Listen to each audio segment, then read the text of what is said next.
সুপ্রিয় দর্শক বন্ধুরা, আজ আমরা এই ভিডিওর মাধ্যমে একটি অত্যন্ত গুরুত্বপূর্ণ বিষয় নিয়ে আলোচনা করব। আর তা হলো বন্ধুরা, এই পবিত্র বৈশাখ মাসে বাড়িতে সন্ধ্যার পর ভুলেও এই কাজগুলি করবেন না। হ্যাঁ বন্ধুরা, বিশেষ করে বাড়ির মহিলাদের এই বিষয়ে সচেতন হওয়া প্রয়োজন। কারণ গৃহে মহিলারাই হলেন বাড়ির প্রধান ব্যক্তি। বন্ধুরা, সংসারের যাবতীয় খুঁটিনাটির বিষয়ে সব থেকে বেশি খেয়াল রাখেন তারাই। তাই সন্ধ্যার পর ভুলেও বাড়ির মধ্যে এই কাজগুলি করবেন না। এক্ষেত্রে আপনার বাড়ির মধ্যে প্রচুর পরিমাণে বাস্তু দোষের সৃষ্টি হবে এবং সেই গৃহে অর্থের অভাব সদা সর্বদাই লেগে থাকবে। বন্ধুরা, সনাতন ধর্ম অনুসারে কোন কোন কাজগুলিকে নিষেধ করা হয়েছে? বন্ধুরা, হিন্দু শাস্ত্র মতে বৈশাখ মাসে সন্ধ্যার পর কোন কোন কাজগুলিকে নিষেধ করা হয়েছে, আজ সেই বিষয়ে বিস্তারিত আপনাদের জানিয়ে দেব। তাই এই প্রসঙ্গে বিস্তারিত জানার আগে আপনাদের বলে রাখি, আপনি যদি আমাদের চ্যানেলে নতুন হয়ে থাকেন তাহলে চ্যানেলটি অবশ্যই সাবস্ক্রাইব করুন এবং পাশে থাকা নোটিফিকেশন বেল আইকনটি ক্লিক করুন। কারণ আমি বিভিন্ন প্রকার তন্ত্রমন্ত্র, বশীকরণ, টোটকা, বাস্তু টিপস, জ্যোতিষশাস্ত্র, পুজো আরাধনা এবং ব্ল্যাক ম্যাজিক করা নিয়ে নিত্য নতুন ভিডিও আপলোড করে থাকি, যা প্রয়োগ করার মাধ্যমে আপনার জীবনে থাকা সকল প্রকার সমস্যার সমাধান করতে পারবেন। চলুন এইবার মূল আলোচনায় প্রবেশ করা যাক। তবে মূল আলোচনায় প্রবেশ করার আগে আপনারা যদি স্বয়ং ঈশ্বর বা ভগবানের আশীর্বাদ ও কৃপা পেতে চান, যদি স্বয়ং ঈশ্বর বা ভগবানের আশীর্বাদে ও কৃপায় আপনার গৃহে সুখ শান্তি সমৃদ্ধিকে বজায় রাখতে চান, তাহলে অবশ্যই লিখুন, হে ঈশ্বর আমায় দয়া করুন। বন্ধুরা, এটি লিখে কমেন্ট অবশ্যই করবেন। একই সঙ্গে এই ভিডিওটি আপনজনদের সঙ্গে শেয়ার অবশ্যই করবেন। কারণ আপনি যদি কারো মঙ্গল চান তবেই আপনার মঙ্গল হবে, তবেই আপনার ভালো হবে। যাই হোক বন্ধুরা, আমি আশা করব যে আপনারা অবশ্যই ভিডিওটি শেয়ার করবেন। বন্ধুরা, আমি সবার প্রথমেই আপনাদের যে বিষয়টির কথা জানিয়ে দেব তা হলো, বন্ধুরা, এই পবিত্র বৈশাখ মাসে সন্ধ্যার পর আপনি আপনার গৃহের সদর দরজার সামনে কোনোভাবে কোনো পরিস্থিতিতেই কোনো নোংরা আবর্জনা ফেলবেন না বা রাখবেন না। বন্ধুরা, বাস্তুশাস্ত্র অনুযায়ী এবং হিন্দু শাস্ত্র মত অনুসারে যদি এই ধরনের কাজ আপনি করে থাকেন, তাহলে আপনার পাড়া প্রতিবেশীর সঙ্গে আপনাদের সম্পর্ক সদা সর্বদাই খারাপ থাকবে এবং সদা সর্বদাই আপনার পরিবারের মধ্যে এক অশান্তির পরিবেশ সৃষ্টি হয়ে থাকবে এবং আপনার গৃহের মধ্যে সদা সর্বদাই অত্যন্ত পরিমাণে নেগেটিভ শক্তি বিরাজ করবে। এর ফলে মা লক্ষ্মী আপনার গৃহে কখনোই প্রবেশ করতে পারে না বা করবেও না, বরং আপনি আপনার গৃহে ডেকে আনেন অলক্ষ্মীকে। তাই এই পবিত্র বৈশাখ মাসে অতি অবশ্যই আপনার বাড়ির সদর দরজার সামনে সন্ধ্যার পর কখনোই নোংরা আবর্জনা ফেলে রাখবেন না।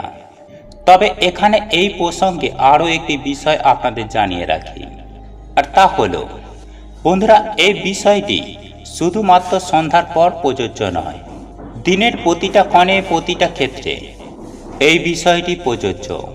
কারণ বাড়ির সদর দরজার সামনে এই ধরনের নোংরা আবর্জনা বা ধুলোর স্তূপ আকারে যদি জমা হয়ে থাকে, তাহলে সেক্ষেত্রে সেই জায়গাটি অত্যন্ত অশুভ শক্তির আশ্রয় স্থান হয়ে ওঠে এবং এরই সঙ্গে সঙ্গে আপনার গৃহে নেগেটিভ এনার্জি বৃদ্ধি পাবে। তাই সদা সর্বদাই আপনার গৃহের সদর দরজা পরিষ্কার পরিচ্ছন্ন করে রাখুন। তবে এই পরিষ্কার পরিচ্ছন্নর কাজ কিন্তু আপনাকে সন্ধ্যার আগেই করতে হবে।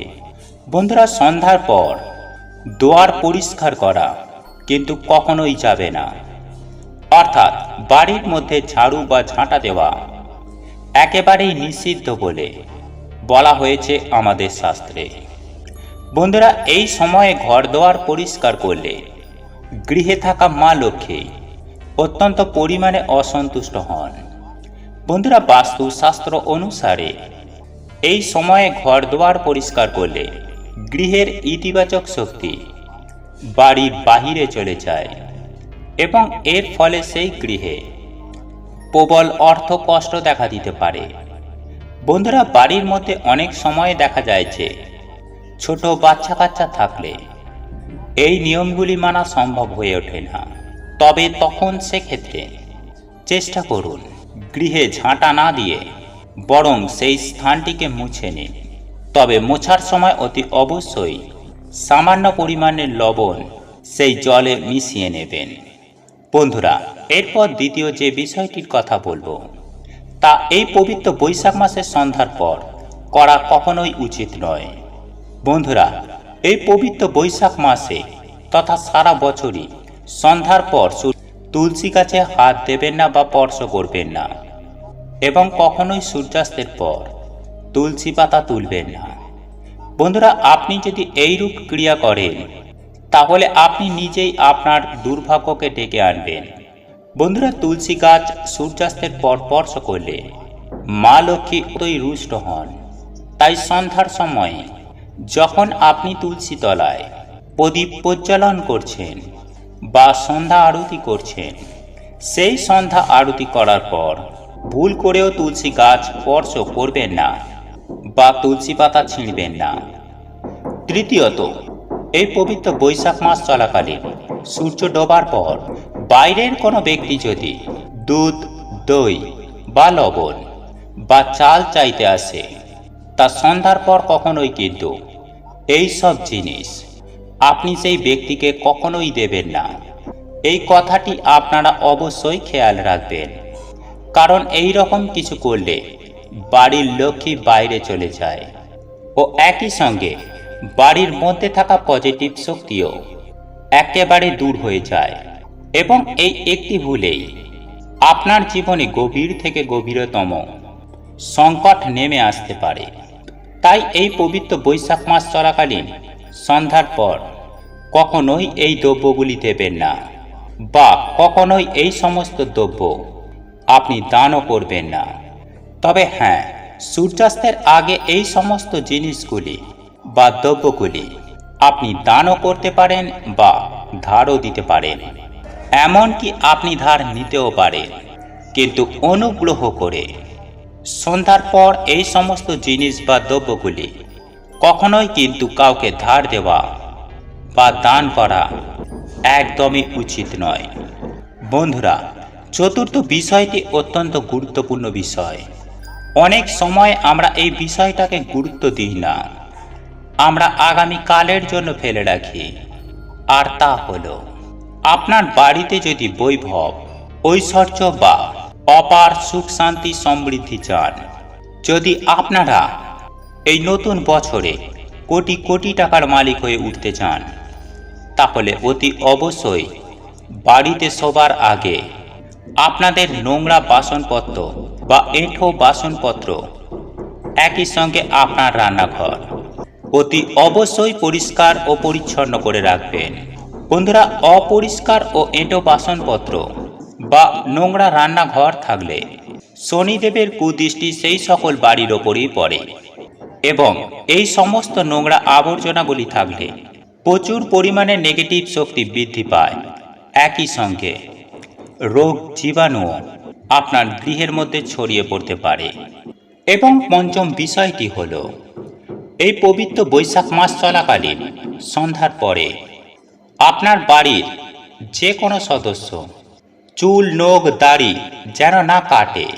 হ্যাঁ বন্ধুরা, এই ধরনের ক্ষৌর কর্ম যেন না করেন, কারণ এর ওপর বাড়ির বাস্তু দোষ অনেকাংশেই নির্ভর করে। বন্ধুরা, এই যে চুল, দাড়ি, নখ কাটা, এই সমস্ত কিছুই কিন্তু বর্জিত দ্রব্য। এগুলি দিনের বেলাতেই করা প্রয়োজন, কারণ এই সমস্ত দ্রব্য দেহ থেকে বর্জিত করার পর আমাদের স্নান করে নেওয়া প্রয়োজন। যে কারণে স্বাস্থ্যবিদরা বারবারই বলে থাকেন যে সন্ধ্যার পর কখনোই এই ধরনের কাজ করা একদমই উচিত নয়। বন্ধুরা, এরপর সর্বশেষ আমি আপনাদের যে বিষয়টির কথা বলবো তা হলো, বন্ধুরা, এই পবিত্র বৈশাখ মাস চলাকালীন সূর্য ডোবার পর বা সূর্যাস্তের পর কখনোই মহিলারা চুল খোলা রাখবেন না। বন্ধুরা, মহিলাদের চুল খোলা রেখে কখনোই ঘুমাতে যাওয়া উচিত নয়, কারণ এই খোলা চুল নেগেটিভ এনার্জিকে প্রবলভাবে আকর্ষিত করে, ফলে ঘরের পজিটিভ এনার্জি বাড়ির বাইরে চলে যায়। এর ফলে মা লক্ষ্মী গৃহের মধ্যে প্রবেশ করতে পারে না। তাই এই পবিত্র বৈশাখ মাস চলাকালীন সময়ে সন্ধ্যার আগেই চুল আঁচড়িয়ে আপনি আপনার চুলটিকে বেঁধে রাখুন।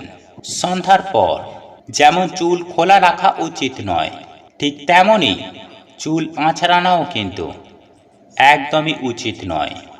বন্ধুরা, সনাতন ধর্মের বিশ্বাস অনুযায়ী এই ছোট্ট ছোট্ট নিয়ম ও পদ্ধতি বা এই সকল রীতিগুলির ওপরেও নির্ভর করে বাড়ির সুখ, শান্তি, স্বাচ্ছন্দ্য, ঐশ্বর্য এবং সম্পদ।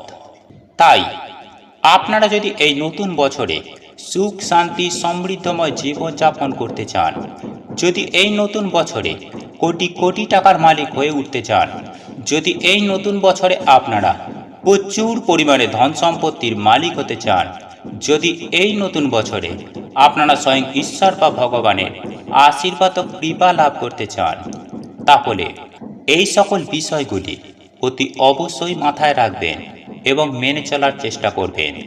তবে একটি বিষয় অবশ্যই মাথায় রাখবেন যে মানুষের কর্ম ছাড়া কোনো কিছুই কিন্তু সম্পূর্ণ হয় না, কিন্তু কর্মের সঙ্গে সঙ্গে আমাদের ভাগ্য সমানভাবে গুরুত্বপূর্ণ। তবে এই বিষয়গুলি মানা না মানা সম্পূর্ণ আপনার নিজস্ব বিষয়। আপনি যদি স্বয়ং ঈশ্বর বা ভগবানকে বিশ্বাস করে থাকেন, তাহলে অবশ্যই এই নিয়ম বা রীতিনীতিগুলি মেনে চলার চেষ্টা করবেন। বন্ধুরা, আপনাদের এই ভিডিওটি যদি পছন্দ হয়ে থাকে তাহলে ভিডিওটি লাইক করুন, কমেন্ট করুন এবং বন্ধুদের সাথে শেয়ার অবশ্যই করুন। মনে রাখবেন, আপনার একটি শেয়ার অনেক মানুষকে উপকৃত করতে পারে। এবং আপনি যদি নতুন হয়ে থাকেন তাহলে চ্যানেলটি অবশ্যই সাবস্ক্রাইব করবেন এবং পাশে থাকা নোটিফিকেশন বেল আইকনটি ক্লিক করবেন এইরূপ নিত্য নতুন ভিডিও সবার আগে দেখার জন্য। ঈশ্বর আপনার মঙ্গল করুক। আপনি সুস্থ থাকুন, ভালো থাকুন।